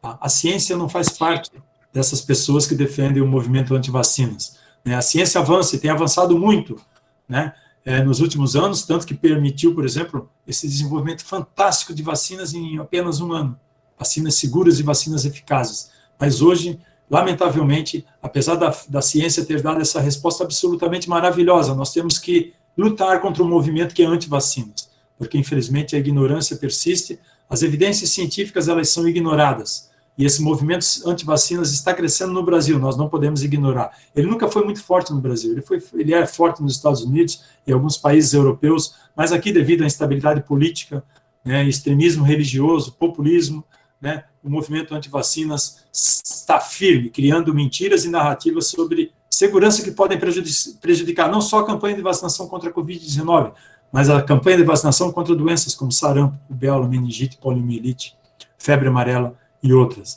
Então é preciso combater, e é preciso combater com coragem, né? É um movimento que é contrário à vacinação como uma estratégia de saúde pública, né? E inventa mentiras e cria narrativas para deixar as pessoas desconfiadas ou com medo das vacinas. E aqui tem uma coisa que é muito claro, os vídeos deles estão repletos de técnicas, de estratégias pensadas para manipular a opinião pública, né? Então, normalmente são pessoas, tem muitas pessoas, assim, com um sorriso no rosto, com uma voz suave, serena, usando um jaleco branco, um diploma de doutor, porque eles querem passar credibilidade, eles querem usar, por exemplo, a ciência para combater a ciência. Na verdade, eles defendem a pseudociência, tá? Então, eles são cruéis e cada gesto, cada palavra é colocada de forma muito bem pensada para criar um impacto em você. Algumas dos conteúdos falsos que nós combatemos aqui, cerca de 45% aí, suposto perigo das vacinas são seguras e eficazes, uma vez aprovadas, 19% referências a teorias da conspiração, normalmente envolvendo Bill Gates, está sempre envolvido aqui, né, microchips, autismo, controle populacional, né, falsas aplicações de personalidades, então eles dizem isso, 12% mais ou menos que personalidades foram tomadas vacinas, realmente tomaram, mas eles dizem que as aplicações eram falsas, que não tinha seringa, que não tinha vacina dentro da seringa, que não tinha agulha, essas coisas. 6% mais ou menos alteram o DNA humano pelas vacinas, é impossível qualquer vacina alterar o DNA humano, que fica lá dentro do núcleo, muito bem protegidinho, né? As vacinas usam apenas um pedaço do vírus, imagina, o vírus joga o material genético dele todo dentro da célula e também não altera o DNA humano, gente. Imagina se as vacinas, que jogam apenas um pedacinho do material genético do vírus, alterariam. Então, isso aqui não tem plausibilidade científica. Conspirações políticas, 5%, envolvendo os imunizantes, ausência de eficácia, 4%, e que usam fetos abortados na fabricação das vacinas, o que também é outra mentira. Agora, se até 2020 essas teorias aqui que eu citei, elas predominavam, além de outras, agora, com o início da vacinação, no dia 17 de janeiro de 2021, a maior parte das mentiras criadas pelo movimento anti-vacinas destacam falsos casos de morte, pessoas que estão morrendo, e pessoas morrem todos os dias de causas naturais, tomando vacina ou não tomando vacina. Mas só que, e vão morrer pessoas que não tomaram vacinas, e vão morrer pessoas, infelizmente, que tomaram vacinas, mas não por causa da vacina, porque morrem de causas naturais mesmo, entendeu? Pessoas que já morreriam independente de ter tomado ou não a vacina. Mas as pessoas, esses grupos estão aproveitando esses poucos casos de morte para dizer, não tomou por causa da vacina. Então não há uma relação, precisa haver uma relação causal entre o óbito e a vacina. E até hoje, milhões de pessoas já foram vacinadas no mundo inteiro e não houve uma morte sequer comprovada por causa relacionada a qualquer vacina. Assim como efeitos adversos. Efeitos adversos vão aparecer, gente. Alguns efeitos adversos mais leves, como dor no local, uma dor de cabeça leve, uma febre amena, uma dor no corpo, né, uma fadiga muscular, que acaba em 1 ou 2 dias com o uso de um analgésico, um antitérmico. Isso é um efeito adverso leve. O vírus, a gente sabe o efeito adverso que ele causa. Ele mata, ele incapacita, ele deixa sequelas cada vez mais perigosas, muitas delas irreversíveis, em pessoas que tiveram de casos moderados a casos mais graves. O vírus sim precisamos combater. Esse aqui é um dos últimos vídeos que nós combatemos, de uma ex-jogadora de vôlei, famosa, em que disse que, repetidamente, que 501 pessoas morreram após tomar a vacina contra a Covid-19. E ela repetia inúmeras vezes nesse vídeo de que tomar a Coronavac e tomar a vacina de Oxford é uma roleta russa. E eu diria que roleta russa é pegar Covid, porque você pode ter sorte e sobreviver, mas nós já estamos nos aproximando de 300 mil óbitos no Brasil, subnotificados, infelizmente. Então, nós denunciamos, claro, esse vídeo foi retirado do ar. A ciência, gente, não tem lado político, não é uma questão de opinião, é uma ação de responsabilidade cívica nossa, de estar aqui defendendo a ciência e defendendo as políticas públicas baseadas em evidências científicas. A ciência ela é baseada em fatos, evidências, resultado exatamente do método científico, que formula hipóteses, que confirma hipóteses, né? E nós precisamos hoje, nesse país, de pessoas corajosas para construir caminhos, trazer soluções e inspirar essas crianças que estão aí assistindo agora, inspirar os nossos jovens, né? Para que no futuro a gente possa, os nossos filhos ou netos, não venham a ter que lutar essa luta que nós estamos lutando hoje, ingrata contra o negacionismo e contra o obscurantismo nesse país. O nosso objetivo é levar informação clara para a sociedade, esclarecer aquelas pessoas que têm dúvidas honestas, né, que estão abertas a confiar na ciência, né, e nós precisamos combater quem distorce esses fatos, cria narrativas mentirosas e distorce argumentos científicos. É muito difícil fazer com que as informações corretas cheguem nos mesmos veículos de mídias sociais onde chega a desinformação, onde chegam as fake news, nos grupos de WhatsApp. É muito difícil. Eles têm uma rede, uma network muito bem organizada, eles têm dinheiro, eles têm financiamento. Nós estamos trabalhando de baixo para cima, mas nós temos muita vontade de ajudar. E essa comunicação com a sociedade ela vai ser cada vez mais importante, né? Nós precisamos mostrar para a sociedade, olha, a ciência é o mais próximo que nós podemos estar da verdade, mas a ciência também tem incertezas às vezes. É importante que a sociedade entenda isso e que nesse processo de geração de conhecimento a sociedade passe a acreditar mais nos cientistas. A ciência avançou muito. A professora Valquíria colocou aí no início. E ela colocou no início, eu vou encerrar com isso, né? Com tanto espaço para divulgação científica, nós percebemos hoje que algumas questões contemporâneas são as mesmas lá do século XIX. Ela falou da gripe espanhola. E hoje, essa disseminação de fake news, esse negacionismo contra o uso de máscara, contra o distanciamento físico que nós estamos observando, já existia há mais de 100 anos, lá em 1918. É inacreditável, gente. Nós regredimos, nós estamos regredindo enquanto sociedade. Tá? Essas curas milagrosas também aproximam muito a Covid da gripe espanhola. Tá? E apesar de todos os avanços fantásticos da ciência, e de eu poder, né, dizer para vocês que em um ano nós desenvolvemos vacinas seguras e eficazes para o tratamento da Covid, nós estamos lidando hoje contra esses movimentos. Nós temos também, nós cientistas, professores, né, em todos os níveis, que reconhecemos que nós também estamos falhando, de certa forma, nessas atividades de comunicação com a sociedade. Nós temos alguma responsabilidade, sim, na ignorância da sociedade com relação à ciência. Nós estamos construindo conhecimento cada vez mais e mais. O Brasil está publicando cada vez mais e mais. Apesar de todos os inúmeros cortes em ciência e tecnologia, né, todos os inúmeros ataques que a Universidade Pública Brasileira e as instituições de pesquisa brasileiras sofrem, principalmente recentemente, mas o Brasil tem uma capacidade muito grande científica. Nós poderíamos estar muito melhor no combate a essa pandemia, não fossem os tantos de cortes que nós recebemos nos últimos anos. Não só desse governo, não. Piorou agora, mas cortes que nós já vemos recebendo aí na área de, observando, né, e sendo vítimas na área de ciência e tecnologia nos últimos anos. Piorou muito nos últimos dois anos, certamente, mas isso já vem há alguns anos. Mas nós estamos publicando os nossos artigos, cada vez nos periódicos melhores, mas a sociedade está se informando através de aplicativos como o WhatsApp. Então, nós precisamos refletir muito sobre isso, né? Nós precisamos fazer com que a população se identifique com os cientistas e acreditar que a ciência é o que salva do negacionismo científico e do obscurantismo. E o método científico desde a educação básica, gente. E vocês aí, com esses alunos maravilhosos que vocês têm. O futuro da ciência certamente vai depender também que a gente possa, nós cientistas, conversar melhor com o público. Vacinas contra a Covid-19 são o maior legado dessa pandemia, uma conquista absolutamente extraordinária, que vem para salvar vidas, e que vem como uma luz naquela sala escura para nos tirar dessa situação de pandemia. Saneamento básico, água potável, esgoto tratado, antibióticos e vacinas são as melhores estratégias de saúde pública. Melhoram a nossa qualidade de vida, aumentam a nossa expectativa de vida. Precisamos vacinar cerca de 170, 180 milhões de brasileiros. Precisamos de algo em torno de 340, 360 milhões de doses. Precisamos de um clamor popular, precisamos de um pacto nacional para sair dessa pandemia e precisamos cobrar do governo federal, do Ministério da Saúde, aquilo que é o nosso direito.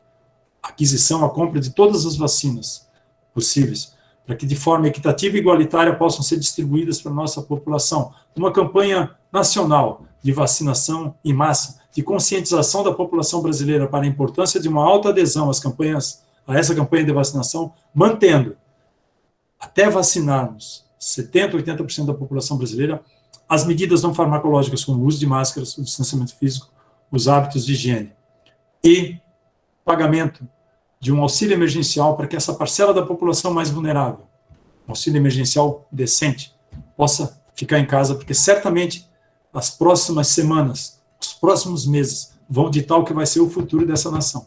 Ou nós saímos definitivamente dessa pandemia com uma vacinação em massa, gente, ou essa pandemia vai piorar, a economia não vai ser recuperada, e nós vamos viver um pesadelo. 2020 não vai acabar em 2021, e talvez não acabe em 2022.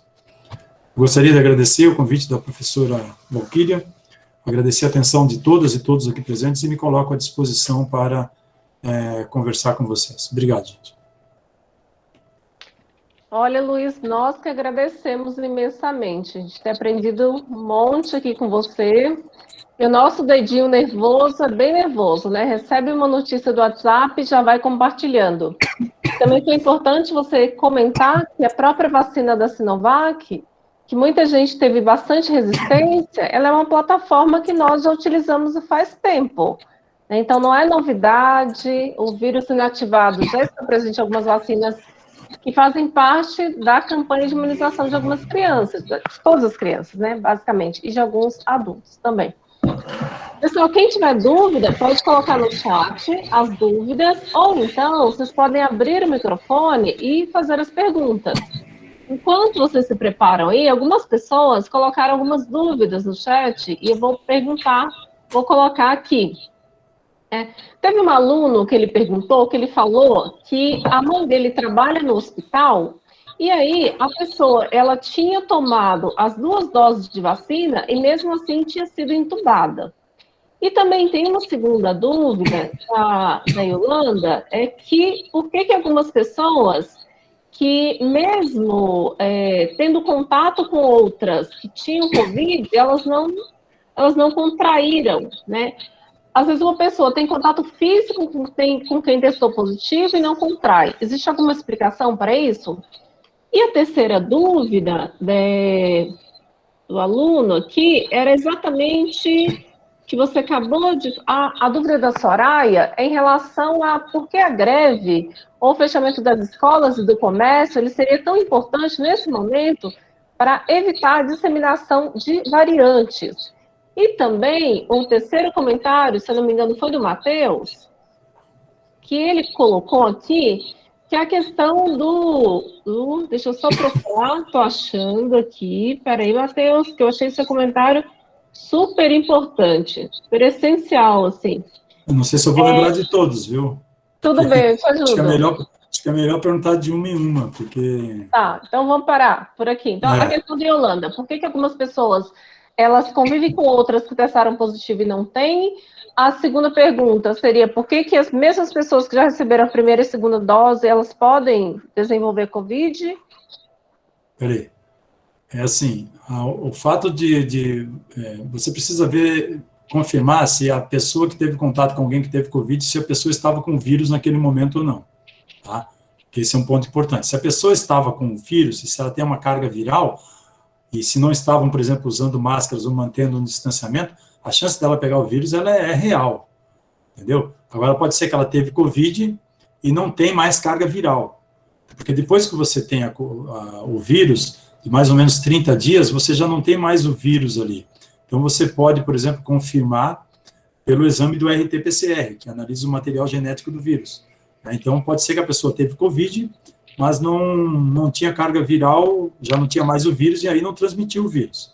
Esse é um ponto. A outra questão de que uma pessoa que ficou entubada, bom, se ela tomou a vacina e já estava com vírus, muito provavelmente o quadro já era esse, entendeu? Todas as vacinas até agora aprovadas, elas mostraram que pessoas que pegaram, que tomaram a vacina, a tendência era de que nenhuma delas precisasse de hospitalização em UTI. Essa é a tendência. Agora, tem muitas pessoas que tomaram, por exemplo, a primeira dose da vacina e já estavam com o vírus. E a vacina, ela não é um medicamento. As pessoas têm que entender o seguinte, se você está com o vírus hoje, primeiro, você não pode nem sair para um posto, nem sair de casa para tomar vacina. Você tem que ficar em casa lá os seus 10, 12, 15 dias. Se você não sabe, por exemplo, que você está com vírus e você foi, a vacina não vai ter efeito nenhum para você. Por quê? Porque você já está com vírus. O objetivo da vacina é impedir que o vírus entre no seu organismo, ou caso o vírus entre no seu organismo, a doença seja transformada numa doença mais amena, numa doença mais branda, mais fácil de lidar. Se você já está infectado, não adianta nada você tomar vacina, porque vacina não é medicamento. A vacina vai fazer, né, se você já está infectado, ela não vai ter efeito absolutamente nenhum. Por quê? Porque se você já está infectado, o vírus já entrou nas suas células, ele já se multiplicou, ele já tem uma carga viral nas vias aéreas superiores. Então não adianta, gente. Então tem que analisar muito bem isso aí, tem que ter muito cuidado quando coloca isso, porque as pessoas podem entender que, não, eu tomei a primeira dose, a segunda dose, e mesmo assim fiquei doente. Ou pode ter acontecido o seguinte, a pessoa tomou a primeira dose e não estava com o vírus ainda. Só que leva um tempo até a produção de anticorpos. Então, por exemplo, se ela tomou uma primeira dose e relaxou nas medidas não farmacológicas, achando que já estava protegida, e foi aglomerar, foi sair sem cuidados de uso de máscara, de distanciamento físico, ela foi infectada, não teve tempo ainda de ter uma resposta de proteção. A resposta de proteção, a gente tem que entender que ela vem principalmente depois da segunda dose. Tá? Então, eu creio que isso aí responde esses 2 pontos. As outras você vai ter que repetir, que eu não lembro mais. Tudo bem, Luiz, eu vou repetir depois para você. É o fato que as pessoas precisam entender que vacina é vacina e soro tem uma ideia diferente, né? Então, quando a pessoa está com Covid ou está com a doença, no geral, é utilizado o soro. Não existe ainda um soro para Covid. Está sendo testado pelo pessoal do Instituto Butantan, mas está em teste ainda. Então, a Samira está perguntando aqui, será que a Sputnik vai chegar ao Brasil? E a segunda... Eu espero, peraí, uma de cada vez, senão eu me esqueço. Eu espero que sim, a Sputnik V é uma boa vacina. Agora, ela precisa ser aprovada pela Anvisa. Né? Nenhuma vacina vai ser aplicada na população brasileira, seja ela no SUS, seja ela em clínicas privadas, sem aprovação pela Anvisa.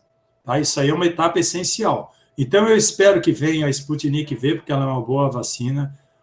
A Sputnik V ela é produzida pelo Instituto Gamaleya da Rússia, que é tipo o Butantan deles lá, tipo a Fiocruz, entendeu? Então, é um instituto que tem anos de experiência em produção de vacinas. Então, nós temos que deixar um pouquinho dessa questão do nacionalismo de lado e acreditar que as vacinas, independente da nacionalidade, elas vêm aqui para salvar vidas, né? Independe, então, se ela é americana, se ela é russa, se ela é chinesa, se ela é inglesa. Vamos acreditar na ciência, gente.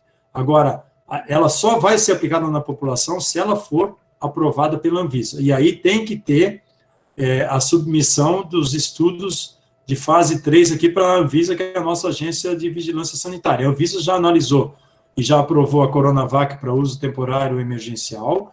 A Anvisa já analisou e já aprovou a Covishield para uso temporário e agora aplicou a Covishield, aprovou, desculpa, Juliano, aprovou a Covishield para uso definitivo, tá bom? E a mesma coisa vai acontecer. A Anvisa já aprovou também a Pfizer, a vacina da Pfizer para uso definitivo aqui no Brasil.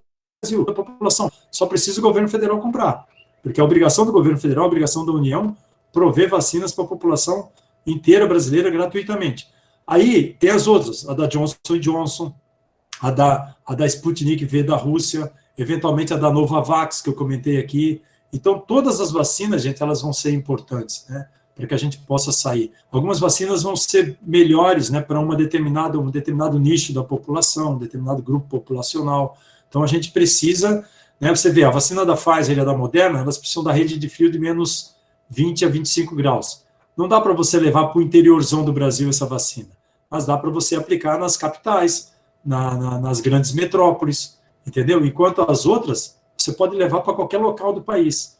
Então, o que nós precisamos é de todas as vacinas. Eu torço, sim, para que a vacina da Sputnik V venha, mas eu torço também para a vacina da Pfizer, a vacina da Moderna, da Johnson & Johnson, a Coronavac, a vacina de Oxford, sabe? Então, todas elas vão ser importantes. Se elas funcionam, eu vi uma pergunta aqui, se elas funcionam para a variante da Covid-19, várias delas têm sido estudadas, sim, para essas novas variantes. A vacina de Oxford, inclusive, publicou um artigo hoje mostrando que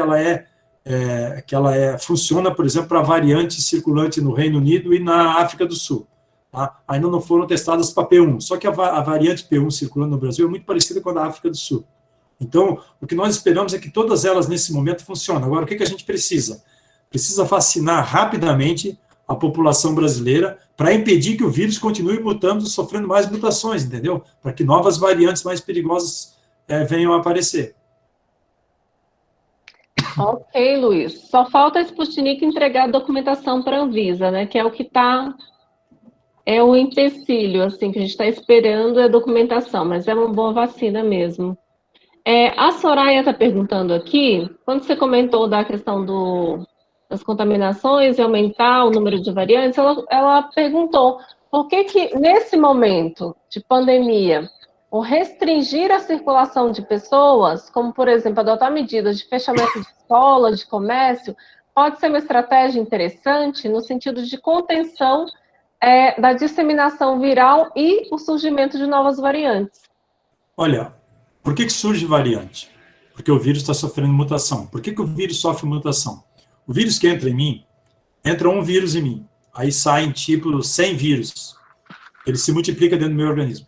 Esses 100 vírus vão infectar você, Soraya, vão infectar a Yolanda, vão infectar o Nathan, vão infectar o Juliano, vão infectar a Vera. E cada um de vocês vai infectar várias outras pessoas. Então, só que o vírus que entrou em mim e que saiu, que entrou, por exemplo, na Linda, no organismo da Linda, ele já é diferente, ele já sofreu mutação.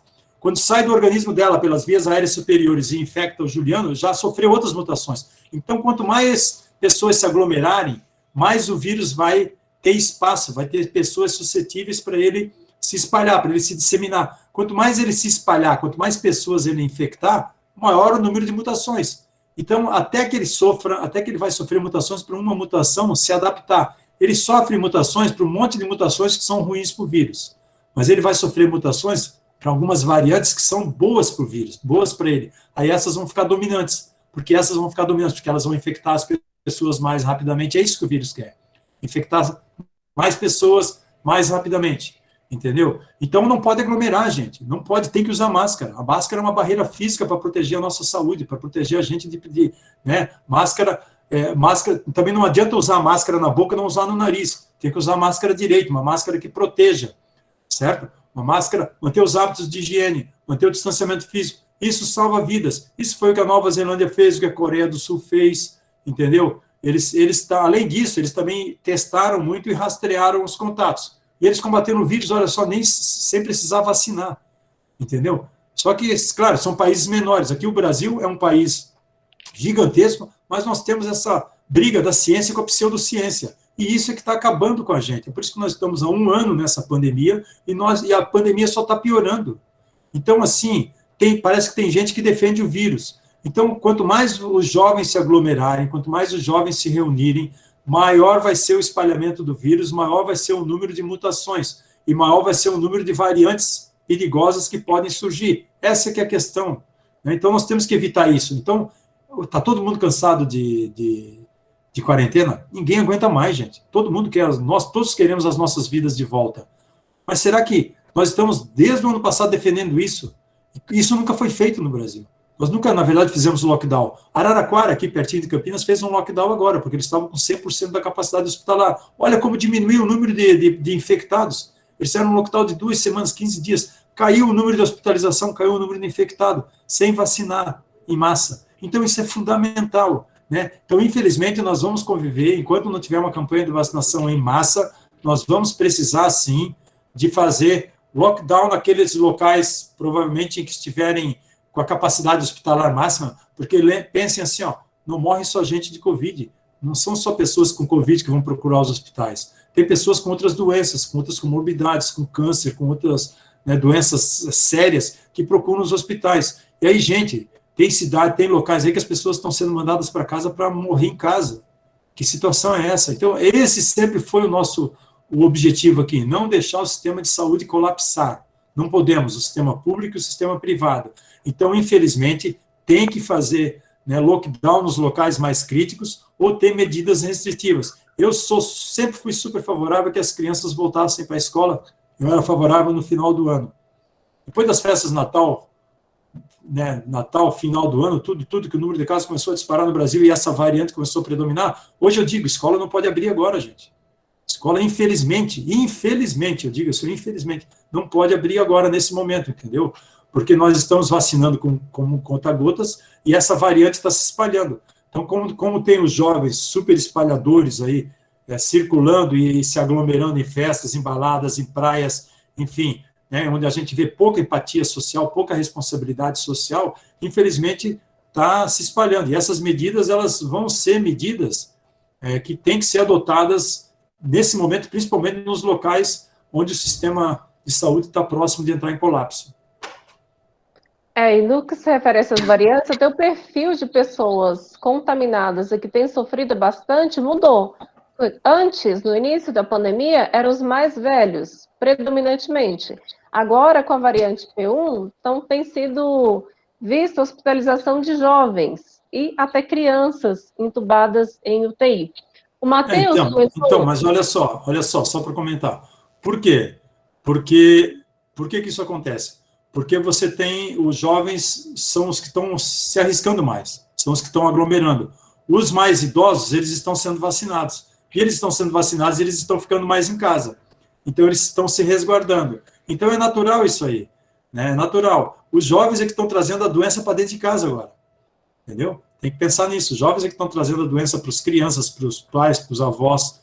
Né? E esse é uma questão. Muitas pessoas aglomeram não porque querem, porque, infelizmente, precisam trabalhar. Então, aglomeram nos transportes públicos. Né? E elas aglomeram por quê? Também não houve, por exemplo, e não está havendo aí, são raros os locais no Brasil, em que há uma política adequada, por exemplo, de orientação e de botar mais ônibus. Não adianta botar menos ônibus, tem que botar mais ônibus para que essa população tenha acesso e não precise aglomerar tanto dentro do ônibus. Um local fechado, né? Mesmo que as pessoas estejam com máscara, a máscara protege, mas acontece que a pessoa pega aquela máscara, coloca a mão, tira, e aí fica o vírus aqui na mão. Então não adianta, as pessoas têm que ter, né, os nossos gestores, os nossos governantes têm que ter sensibilidade. A gente não está vendo muita sensibilidade aí, né, em nenhuma das esferas, certo? Em nenhuma das esferas, infelizmente. Isso vai muito em relação ao comentário do Matheus. Ele falou que o Brasil tem um dos maiores problemas, que são pessoas que não têm opção de ficar em casa, que é a questão dos trabalhadores essenciais, que muitas das vezes utilizam o transporte público e aglomeram no transporte público, que é um problema, de fato, além da ausência do auxílio emergencial, que faz com que as pessoas elas tenham que ir para a rua buscar um alimento, garantir a comida diária. Não, exatamente, Matheus. Muito bom, muito bem colocado. Por quê? Existem essas pessoas que são obrigadas a se aglomerar, que elas vão buscar o alimento para si e para sua família. Essas pessoas deveriam estar, por isso que eu salientei no final, tem que ter um auxílio emergencial decente, para que essas pessoas tenham a possibilidade de ficar em casa e não sair para se arriscar, certo? Agora, quando eu falo em falta de empatia, eu não estou falando dessas pessoas, estou falando daquelas pessoas que não precisariam estar se aglomerando, que não precisariam estar em festa, em bares e nas praias, e que estão fazendo exatamente aquilo que a gente, né, está preconizando para não fazer, pedindo para não fazer. Então, são essas pessoas, por exemplo, e o vírus ele não escolhe classe social, ele não escolhe se é rico, se é pobre, faixa de renda, nada disso. O vírus ele vai infectar todas as pessoas, né, da mesma forma. Então, a falta de responsabilidade social, eu estava me referindo exatamente a essas pessoas. Né? As festas clandestinas, né? Principalmente... Professora. Diga, Bruno, pode falar. Eu tenho duas perguntas, professora. Esses dias a gente aqui em casa acabou tendo uns problemas sobre Covid, né? E tipo, a única vacinada aqui foi a minha mãe, no caso, né? Que ela é da área de saúde. E a gente entrou num assunto que seria, no caso do Covid, a gente é capaz de manter alguma sequela da doença? Da doença não... do vírus? Desculpa. Olha, Bruno, o vírus ele causa uma série de sequelas primeiro, nos pulmões. Quanto mais grave é a COVID, por exemplo, de casos moderados a casos graves, aquelas pessoas que precisam ficar entubadas, né? Nós já sabemos, por exemplo, que ficam sequelas graves nos pulmões, no coração, né, nos rins, no intestino, que são no fígado, que são os órgãos mais afetados, tá? Mas principalmente coração e pulmão. E agora o sistema neurológico. Tá? Então essas são sequelas. Tem outras sequelas, algumas delas são irreversíveis. Tem aquela sequela que a pessoa perde olfato e paladar, mas essa dura aí, pode durar 2, 3 meses, às vezes um pouquinho mais, mas a pessoa recupera. Tem outras que aquilo que os pesquisadores, os médicos agora estão chamando de COVID intermitente, né?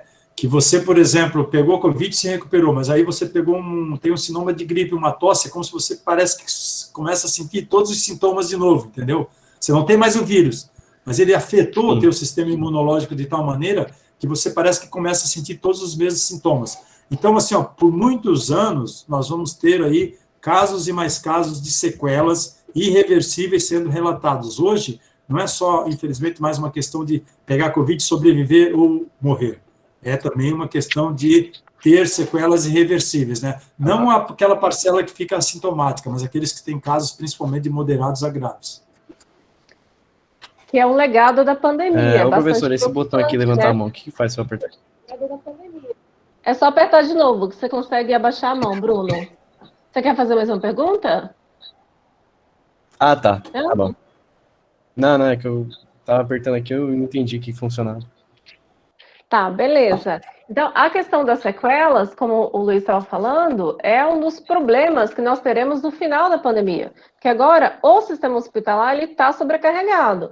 Mas nós teremos, no futuro, pacientes com sequela de Covid.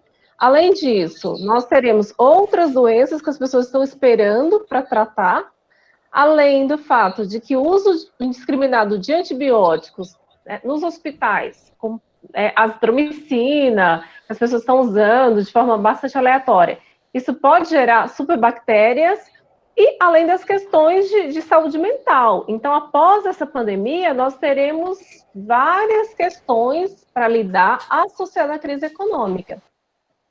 Mais alguém, gente, para fazer alguma pergunta? Essa questão da azitromicina que você falou, eu acho que teve algumas pessoas que levantaram a mão aqui que eu vi, tá? Letícia, por exemplo. Mas só um comentário rápido.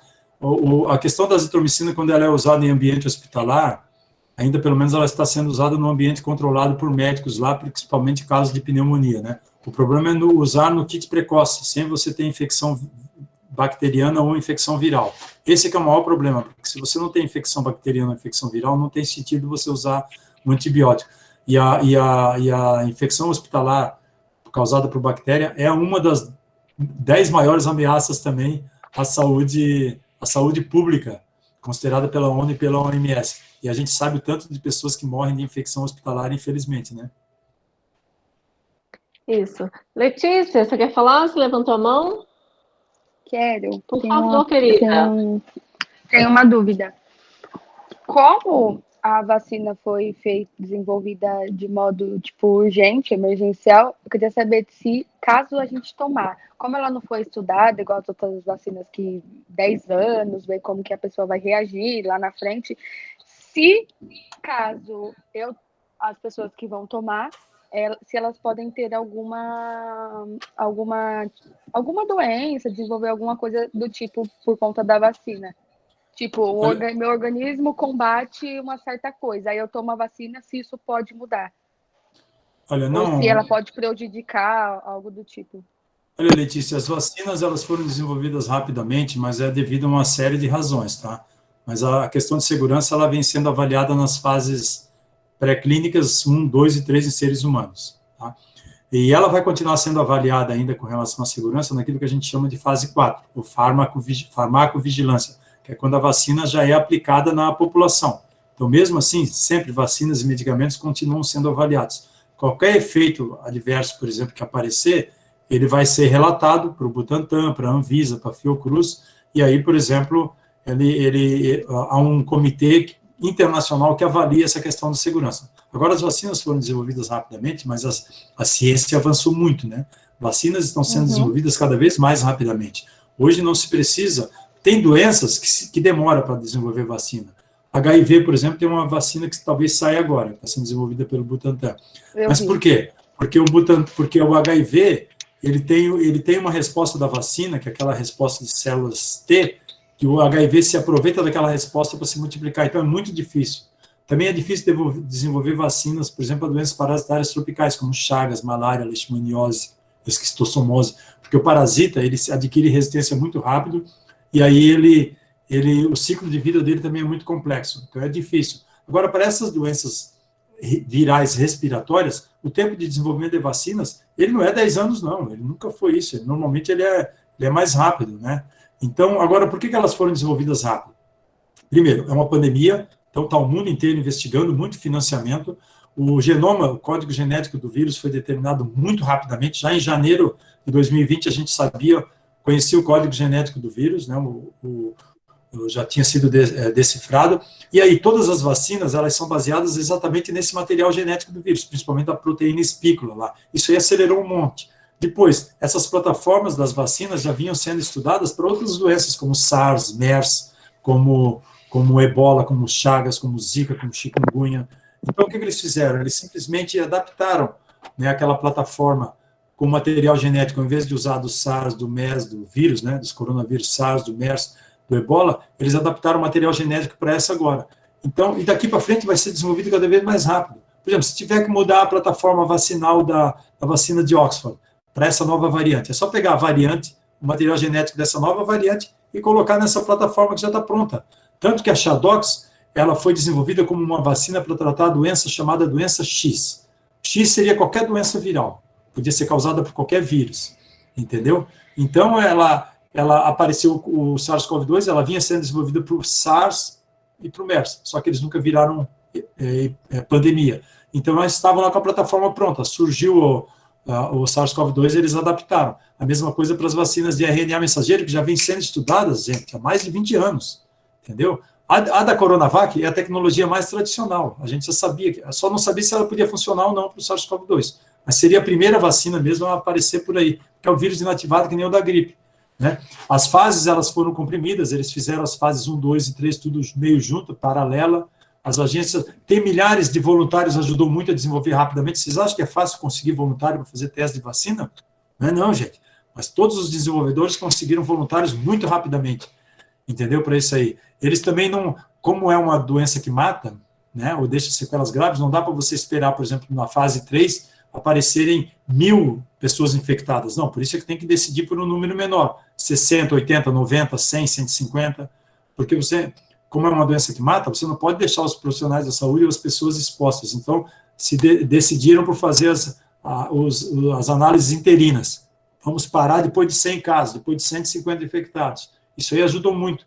A burocracia também, nas agências regulatórias. Hoje eles estão analisando, por exemplo, a submissão das fases pré-clínica 1, 2 e 3, tudo aos poucos. Antes eles esperavam chegar todo o pacote, fase pré-clínica, com a fase 1, com a fase 2, com a fase 3, levava 2 anos só para analisar isso aí. Agora eles já vão analisando, fazendo as análises preliminares. Então é uma série assim, de fatores. Outra coisa que ajudou, por exemplo,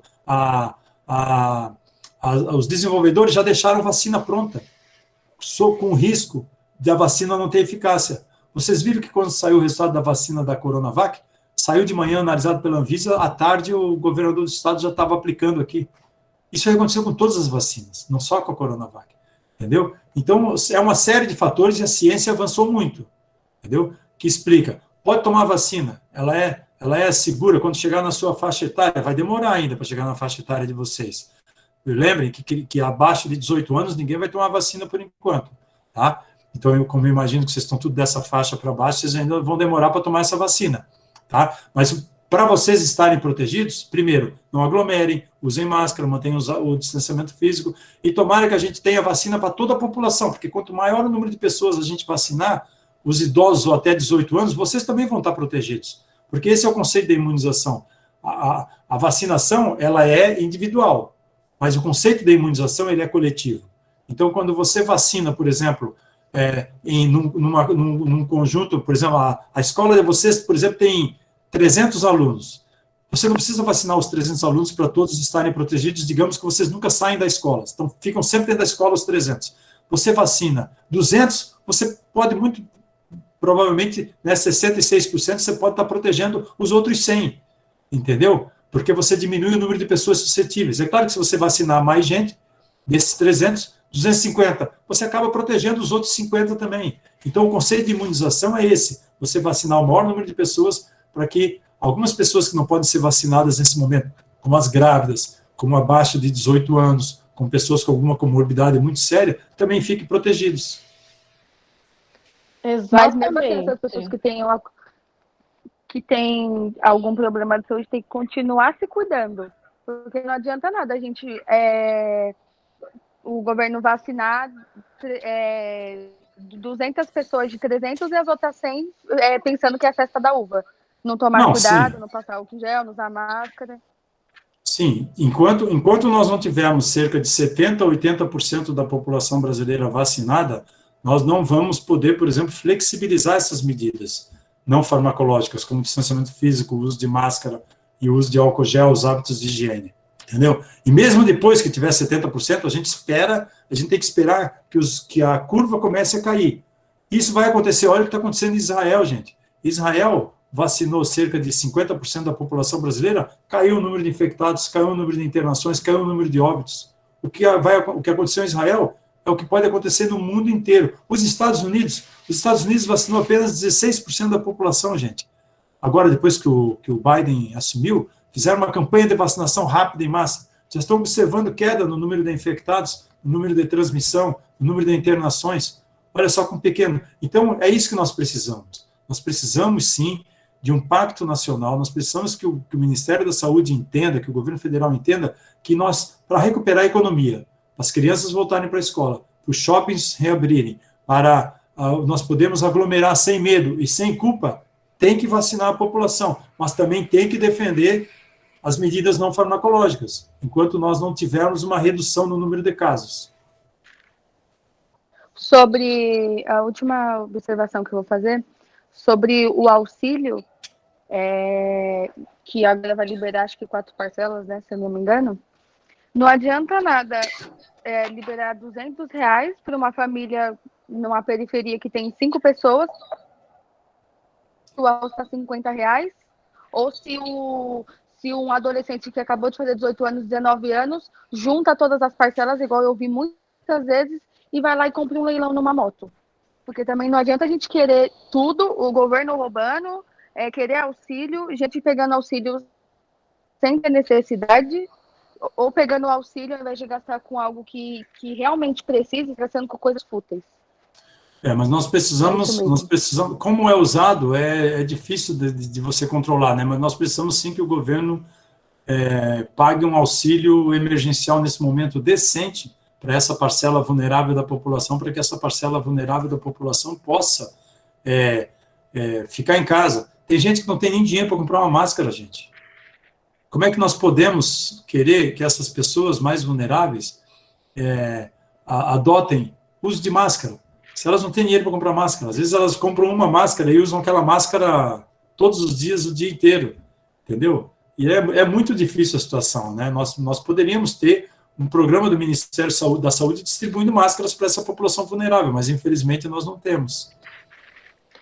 Como dizem, né? As pessoas costumam dizer que estamos no mesmo barco na pandemia. Não estamos no mesmo barco. Estamos na mesma tempestade em barcos muito diferentes. Algumas pessoas em iates, outros em botes menores, com salva-vida, e outros segurando pedaços de madeira, tentando boiar. Pessoal, vamos para a última pergunta, só porque o nosso tempo está acabando. Última perguntinha, daí vamos, né, porque o tempo já está prolongado. Tem alguém que levantou a mão, gostaria de fazer a última pergunta? Eu. Diga, Josiane, saudade, querida. Ai, boa noite. Assim, voltando no assunto economia, como a Letícia falou antes, o que adianta eles ficarem desenvolvendo o auxílio, só que como ela falou, se os R$600 já era difícil para sobreviver, Se o salário mínimo já é difícil, sem pandemia para sobreviver, porque contém aluguel, contas, filhos, independentemente, tem gente que realmente mora em periferia com 5, 10 pessoas em casa, então R$ 200 mal vai dar para comer e para se manter. Ou seja, se a periferia estava fora, já sobrevivia, vamos dizer, de uma forma era totalmente inapropriada para um país como o Brasil, então com o auxílio de R$ 200, vamos dizer que vai ser ajuda somente para comer e tentar sobreviver. É porque R$ 200 na periferia, a maioria das pessoas, num quarto na periferia, é no mínimo R$ 500. Não tem como. Uma compra no mercado, você gasta R$ 300 sem ver. Sim. É complicado. E a cada dia que passa, as coisas vão aumentando. Para quem tem um carro que pode, vamos dizer, fazer entrega, trabalhar com um aplicativo, que também tá difícil agora por conta que as coisas fecharam. Então, muitas pessoas não vão É mais sair fácil de comprar casa. uma bicicleta e largar o carro. Porque ou você Sim. abastece, Exato, ou você meninas. come. Exato, meninas, eu adorei a discussão, é bem por aí mesmo. Eu acho que a gente precisa, então, como sociedade civil, nos organizar e pedir não, cobrar quais são os nossos direitos, né? Porque o acesso à alimentação, saúde, escola, dignidade é um direito constitucional. Nosso auxílio de R$ 200 não resolve o problema de ninguém, porque só o gás de cozinha está custando R$ 100. Mas é isso que nós precisamos aprender e utilizar a nossa força, direcioná-la para cobrar dos governantes os nossos direitos, né? É O isso certo é aí. os caminhoneiros parar novamente. Você quer responder, Luiz? Não, elas estão certíssimas. Eu acho que eu fico muito feliz de ver as colocações e a participação aí do pessoal. Fico muito contente. Parabéns, meninas e meninos. Professor, eu tenho uma pergunta. Então, a última, Gabriela, aí a gente encerra. Tá precisando fechar as cortinas. Tá bom. É que teve um tempo atrás que o governo queria obrigar toda a população a tomar a vacina. Vocês dois acham isso certo, obrigar? Não, o governo nunca quis obrigar, esse governo nunca quis obrigar, inclusive é o contrário. O governo não queria que as pessoas fossem obrigadas a vacinar. O que eu digo para você é o seguinte, numa situação de pandemia, acho que é uma questão de responsabilidade social, que a gente coloque a saúde pública acima de interesses individuais. Então, na minha opinião, numa situação como essa, grave, de crise sanitária grave, como a da pandemia de Covid-19, as pessoas deveriam ter sanções se elas não fossem vacinadas. E eu espero que isso não seja necessário. Eu espero que a população brasileira venha a aderir a uma campanha de vacinação em massa. O brasileiro sempre gostou de vacinar. Nós vacinamos, nós temos o PNI, que é o maior programa de imunizações do mundo, que é um orgulho para todos nós brasileiros, e o SUS, e o brasileiro sempre gostou de vacinar, o brasileiro sempre aderiu às campanhas de vacinação para todas as doenças que afetam aí as nossas crianças, entendeu? Então, nesse momento é que nós estamos discutindo aí sobre vacinas. Qual vacina tem mais eficácia, qual tem menos eficácia, eu vou tomar essa, eu vou tomar aquela porque tem mais eficácia, entendeu? Eu não vou tomar da China, eu não vou tomar... Gente, o que é isso? Nós nunca nos preocupamos com isso. Então, no momento de crise sanitária grave, eu como cientista, defendo que manutenção das medidas não farmacológicas e vacinação de 70% a 80% da população brasileira, ou nós não vamos sair dessa pandemia. Então, se a pessoa não quer se vacinar, que tenha alguma sanção, algum tipo de sanção. Você quer ir para a Disney, você quer ir para a Europa, você não toma a vacina da febre amarela, você não vai. Você quer ir para alguns países, você não toma determinadas vacinas, você não vai. O Brasil hoje, podem ter certeza, nós estamos com a fronteira fechada para vários países. Nós não vamos viajar, certo? Se nós não resolvermos a nossa condição, a nossa situação sanitária aqui, a nossa crise sanitária. Pode ter certeza disso. Então, na minha opinião, tem que ter sanções. Agora, assim, esse governo, eu lamento, mas ele sempre foi totalmente contrário, inclusive, à vacinação, que eu espero que agora, que está vendo, né, que nós não temos outra saída e que o tratamento precoce é uma narrativa falsa, mentirosa, que não funciona, que o governo possa realmente, que esse novo ministro venha para defender vacinas e as medidas não farmacológicas. É isso que a gente espera, gente, porque se trocar 6 por meia dúzia, apenas trocar o nome do ministro, nós vamos continuar na situação, e nós vamos estar aqui hoje, dia 16 de março de 2022, fazendo uma live numa, sei lá, hoje é que dia? Terça-feira à noite, quando nós poderíamos estar fazendo tantas outras coisas, né? Falando sobre a pandemia do Covid-19, lá em 2022. Então, o cenário é esse: vacinas, medidas não farmacológicas, distanciamento físico, né, hábitos de higiene, auxílio emergencial decente, concordo com as meninas, entendeu? Ou nós não vamos sair dessa situação, infelizmente. Ok, obrigada, Luiz. Então, a gente vamos encerrar. Eu sei que tem outras pessoas com dúvida. A Júlia ali, Júlia, coração tá assim. Ô, Julítia, faz a última pergunta, querida, faz. E a gente encerra. Prometo, tá, Luiz? Não, Tá, tranquilo, Júlia. tranquilo.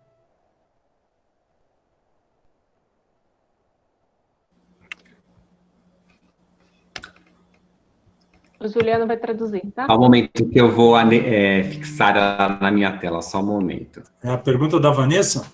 Vanessa é mãe da Júlia. A Ah. Júlia é aluna. Ah, sim. Ela é surda.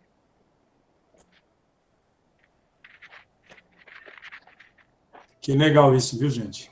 Primeiramente, boa noite a todos. A minha avó, ela pegou Covid já, né? Ela ficou doente. E ela tomou as medicações, né? Em casa, e depois voltou para casa. E eu fiquei pensando quando ela chegou, né? Em relação a mim.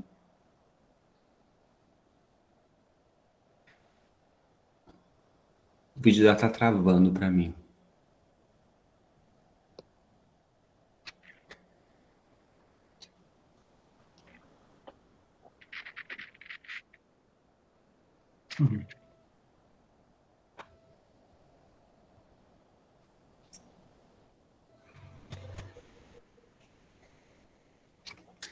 Sim, a sua.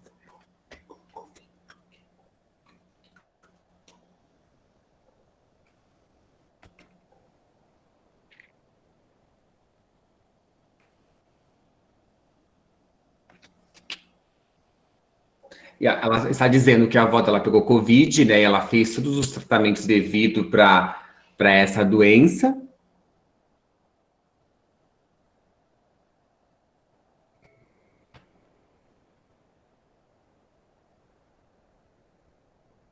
O vídeo dela está travando bastante para mim, não tô...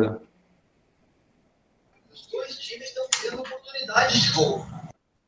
Ah, que pena. Conseguiu isso?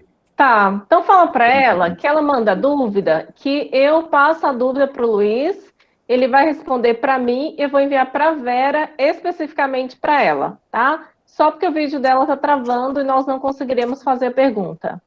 Tá, deixa eu tentar entender alguma coisa. Se a avó dela pegou Covid e fez tratamento, voltou para casa, se a dúvida dela é se elas tinham chance, por exemplo, de pegar a Covid também.